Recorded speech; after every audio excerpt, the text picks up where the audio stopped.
क्या आपने कभी अनही सपनों पर संदेह किया है?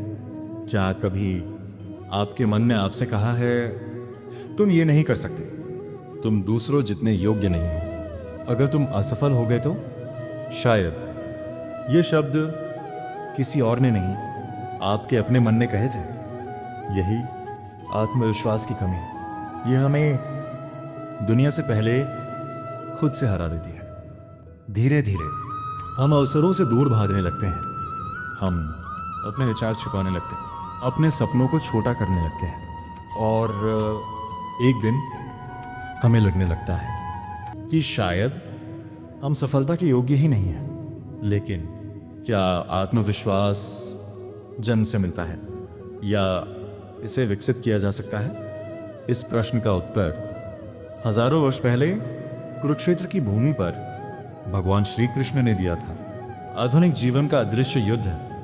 आज लाखों लोग दूसरों से नहीं, अपने ही मन से हार रहे हैं। एक विद्यार्थी पढ़ा हुआ होने के बाद भी परीक्षा में घबरा जा रहा है। एक युवा इंटरव्यू से पहले ही सोच लेता है कि उसका चयन नहीं होगा। एक कलाकार अपनी प्रतिभा दुनिया के सामने लाने से डरता है। एक व्यवसायी नई शुरुआत करने से पहले असफलता की कल्पना करने लगता है। समस्या योग्यता की नहीं है, समस्या विश्वास की है। जब मन अपनी शक्ति भूल जाता है, तभी आत्मविश्वास कमजोर हो जाता है। कुरुक्षेत्र का वह क्षण कल्पना कीजिए। कुरुक्षेत्र का विशाल मैदान, दो सेनाएं आमने सामने खड़ी हैं, शंख बज चुके हैं, युद्ध बस प्रारंभ होने वाला है। और उसी समय इतिहास का सबसे महान योद्धा अर्जुन अपने हाथों से गांडीव नीचे रख देते हैं। उनकी सांसें तेज हैं, मन डर से भर चुका है। वे श्री कृष्ण से कहते हैं, हे माधव, मैं ये युद्ध नहीं लड़ सकता, ध्यान दीजिए। अर्जुन कमजोर नहीं है, वे दुनिया के सर्वश्रेष्ठ धनुर्धर थे।